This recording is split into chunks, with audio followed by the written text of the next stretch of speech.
লঙ্কার মধ্যে আলুর পুর দিয়ে ভরে নেব। আর কালারটা দেখুন বন্ধুরা কত সুন্দর এসছে। এবার তুলে নেব।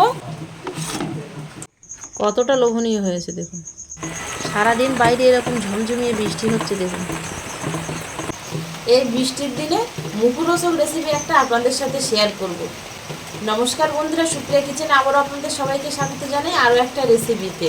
আজকে বড় বড় লঙ্কা নিয়েছি, লঙ্কার চপ রেসিপি আপনাদের সাথে শেয়ার করব। চপ তো বাড়াবো, কিন্তু চপের সাথে আপনারা ভেজিরও স্বাদ পাবেন এই লঙ্কার চপের মধ্যে। তো প্লিজ বন্ধুরা, আপনারা পুরো ভিডিওটা প্রথম থেকে শেষ পর্যন্ত দেখবেন, আশা করছি আপনাদের ভালো লাগবে। যে সকল বন্ধুরা ইউটিউব চ্যানেলে নতুন, প্লিজ বন্ধুরা চ্যানেলটিকে সাবস্ক্রাইব করবেন, আর ফেসবুক পেজ থেকে দেখলে পেজটিকে ফলো করে আমার পাশে থাকবেন। লঙ্কার চপ বানানোর জন্য প্রথমে আগে লঙ্কাগুলো কেটে নেব। চপের জন্য ঠিক এরকম লম্বা লম্বা লঙ্কা নিয়েছি দেখুন। তবে আপনারা কিন্তু সরু আর ছোট লঙ্কা দিয়েও এই চপগুলো বানাতে পারেন। এবার লঙ্কার ভেতর থেকে দানাগুলো বের করে নেব, তবে এই বোঁটাটা ফেলবো না, বোঁটাটা রেখেই আমি এভাবে চিড়ে নিয়ে এর ভেতরে দানাগুলো বের করে দেবো।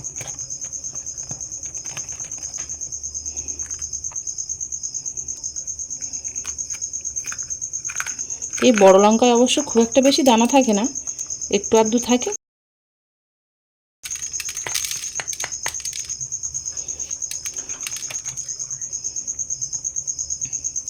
ঠিক এই একইভাবে সবগুলো দানা বের করে নেব। লঙ্কাগুলো কেটে নিয়েছি, এবার আলুর পুরগুলো বানিয়ে একদম লঙ্কার মধ্যে আলুর পুরগুলো ভরে নেব।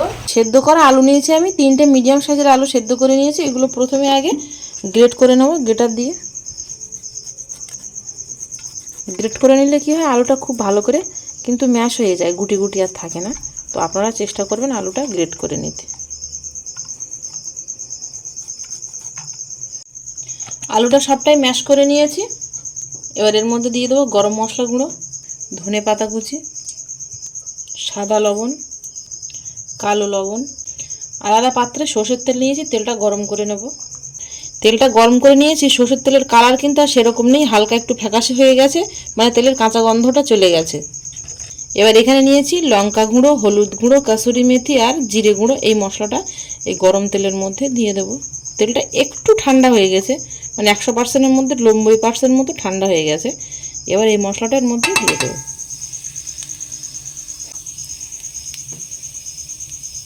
এবার এই তেলে গরম মশলাটা আলুর মধ্যে দিয়ে দেবো।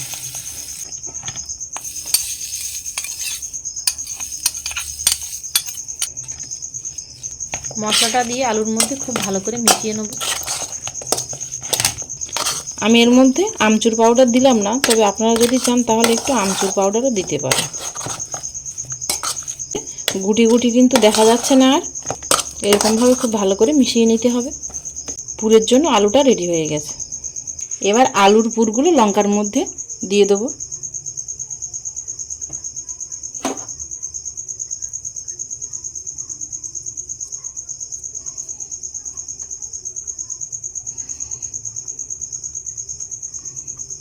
লঙ্কাগুলো একটু বড়, সেই জন্য পুরটা একটু বেশিই লাগবে। একটু ঠেসে ঠেসেই পুরগুলো দেব।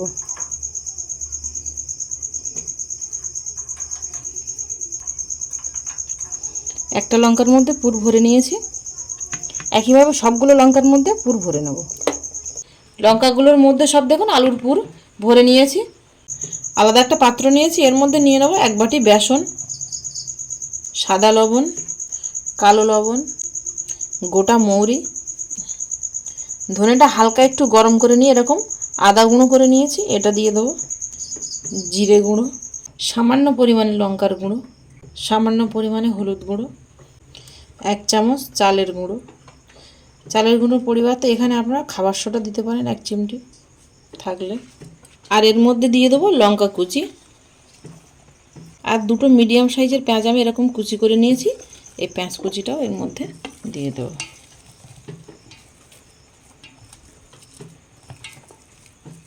এবার অল্প অল্প জল দিয়ে ব্যাটার বানিয়ে নেব, তবে ব্যাটারটা কিন্তু খুব একটা হালকা হবে না, বেশ মিডিয়াম গাঢ় থাকবে, এরকমই ব্যাটার বানাবো।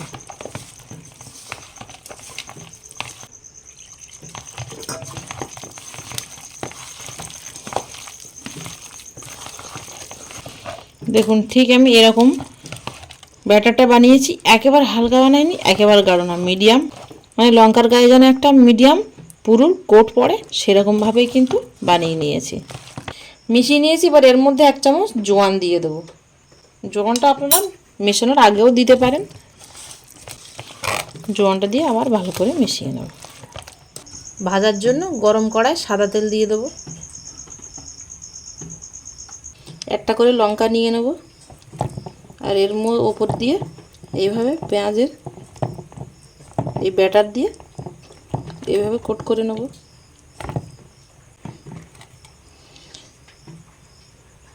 এইভাবে দিয়ে কোট করে নিয়েছি। একেবারে গরম তেলের মধ্যে দিয়ে দেবো।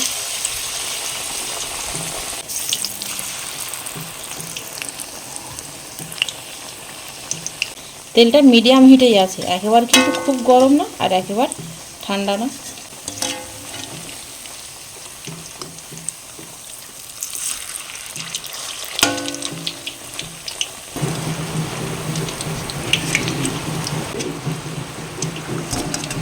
দেখুন ভেজে নিয়েছি, পেঁয়াজি হয়ে গেল, আবার কিন্তু ভেতরে লঙ্কারও চপ হয়ে গেল।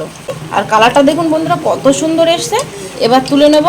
যে বুজ উঠছিল সেটা কিন্তু আর উঠছে না, পুরোপুরি ভাজা হয়ে গেছে।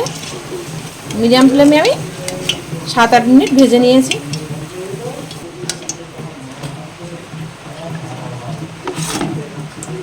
বাকিগুলো দিয়ে একইভাবে ভেজে নেব। সবগুলো ভেজে নিয়েছি। দেখুন বন্ধুরা দেখতে কতটা সুন্দর লাগছে আর কতটা লোভনীয় হয়েছে, খেতেও কিন্তু ততটাই সুন্দর হবে। আর দেখুন সবগুলো কিন্তু ঠিক এরকম মুচমুচে হয়েছে। চপগুলো সব বানিয়ে নিয়েছি। এবার আপনাদের কেটে দেখাচ্ছি যে কতটা মুচমুচে আর কতটা সুন্দর হয়েছে। দেখুন কতটা মুচমুচে হয়েছে। ভেতরে লঙ্কাগুলো সেদ্ধ হয়ে গেছে, লঙ্কার ভেতরে আলুর পুরটা অনেকটা দিয়েছি, কতটা লোভনীয় হয়েছে দেখুন। চা মুড়ির সাথে তো জমেই যাবে, আর শুধু খেলেও কিন্তু দারুণ হবে খেতে। চপগুলো সব বানিয়ে নিয়েছি। রেসিপিটা কেমন হলো বন্ধুরা কমেন্টে জানাবেন। ভালো লাগলে আপনাদের বন্ধুদের কাছে প্রচুর শেয়ার করবেন। এতক্ষণ আমার সঙ্গে থাকার জন্য আপনাদের অনেক অনেক ধন্যবাদ। আবারও দেখা হচ্ছে আপনাদের সাথে পরবর্তী নতুন কোনো রেসিপিতে। ততক্ষণ আপনারা সবাই ভালো থাকবেন, সুস্থ থাকবেন।